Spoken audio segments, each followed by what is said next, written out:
At kung kayo'y baguhan pa lamang sa aking channel guys, pakipindot lamang subscribe button at notification bell para laging updated sa mga bagong videos ni upload ko sa channel ko sa YouTube. Secretary Roque, you denied to be a lawyer of Lucky South 99. I'm just wondering who are you trying to fool? We are not actually born yesterday, Secretary. Sa tingin mo po ba kaya mong paikutin ang mga tao sa hearing na ito kasamang sambayan ng Pilipino? Of course, deny as much as you want. But the overwhelming pieces of evidence point to one thing.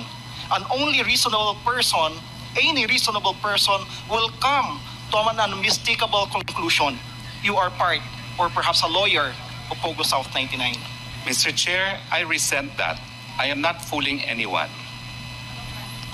I resent that also coming from someone who was my former law student and who was my inaanak.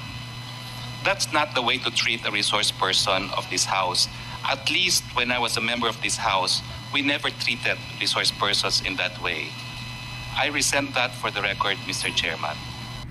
May I ask the Honorable Member Kong Salo to refrain in issuing statements that would insult our resource persons. I am not saying you are, but try to avoid issuing statements that would hurt the feelings of our resource persons. Please proceed. Will do, Mr. Chair.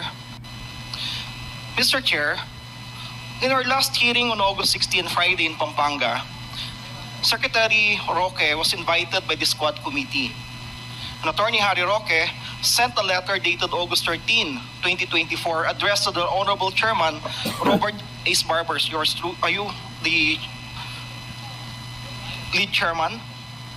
Informing Chair Barbers that he will not be able to participate in the said meeting due to conflict with the previously scheduled court hearing before the Regional Trial Court of Manila on 16 August 2024, the same date of our Quad Committee hearing.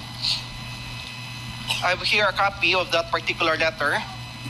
Mr. Chair, we have also in receipt here a copy of certification from Attorney Jennifer H. de la Cruz, Buendia, Clerk of Court and ex-officio Sheriff of Manila, RTC Manila, stating that Attorney Harry Roque has no hearing on August 16 and did not appear in the courts of Manila on said date. Mr. Chair, I hate to say it, but clearly, Attorney Harry Roque, our former secretary, and my former law professor, lied to this committee.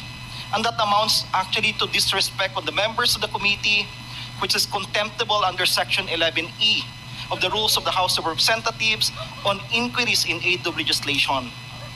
I therefore move, Mr. Chair, that Attorney Harry Roque be cited for contempt for disrespecting the members of this committee when he lied in order to evade attending the hearing of this committee where he was invited. So move, Mr. Chair.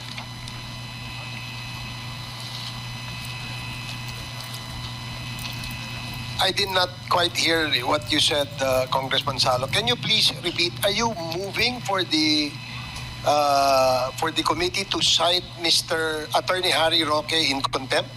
Yes, Mr. Chair. Pursuant to Section 11E of the Rules of the House of Representatives in aid of legislation.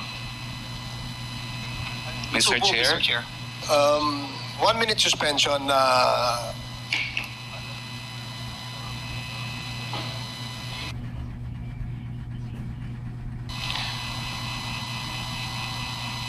The reason for the contemptible act committed by our resource person is in paragraph E, which reads, acting in a disrespectful manner towards any member of the committee or any misbehavior in the presence of the committee.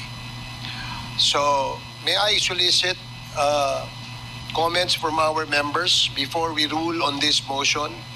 In the spirit of fairness, because the committee has been citing our resource persons who have violated this rule in contempt and detaining them in the premises of the House of Representatives. Would there be any comment from our members? Mr. Chair, before we vote Chairman Abante? before we vote of the contempt, we would like to hear first the explanation of the reason behind his absence to this committee last year. Thank you, Your Honor. I was hoping to be given an opportunity to be heard. It was an honest mistake, Your Honor. I have also been a member of this chamber. We don't hold hearings on Fridays. So when I saw the notice of hearing, I assumed that just like the first and the second hearing where I attended, that it would be on a Thursday. And that is true, that I had a hearing both in the morning and in the afternoon. And that is why I sent that letter.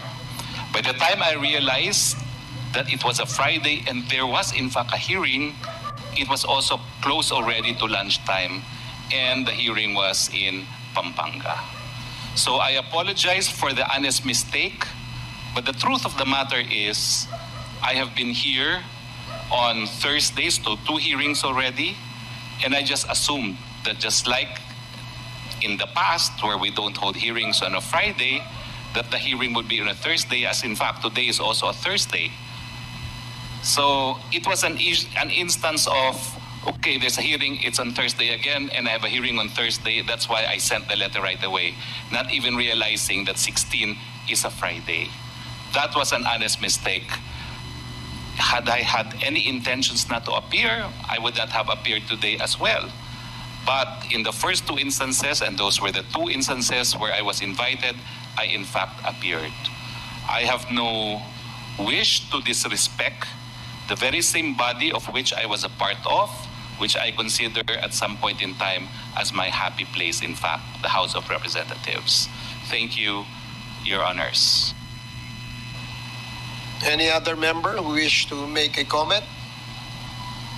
Mr. Chairman, can we have Congressman a copy? Fernandez? Can we have a copy of that certification that was issued by the regional trial court? Because I haven't seen the copy yet, and that's the reason why medyo kanina I was a bit shocked about it. So Here.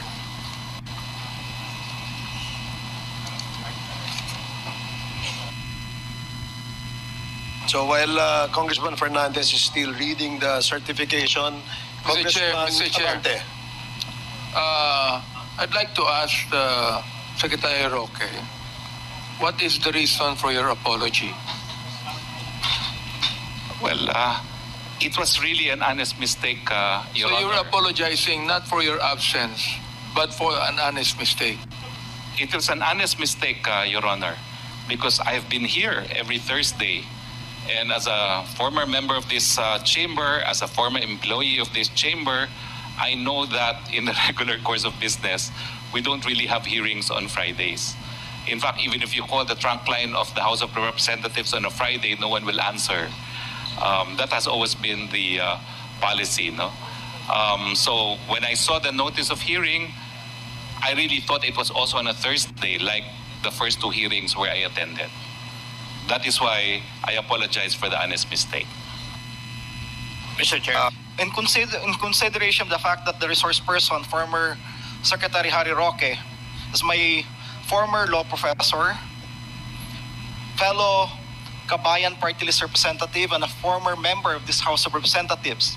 And in consideration also of his claim for honest mistake, and of course, the apologies that he has given to this committee.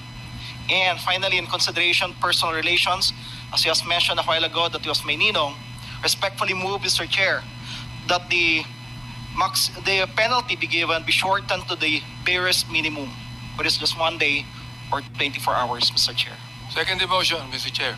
There is a motion, Any motion, duly Mr. Chair? seconded, to impose a penalty of 24 hours to our resource person, Attorney Harry Roque. Hearing no objection, the motion is carried. Thank you for watching, guys. Just click on my YouTube channel, Al Johnny Rick.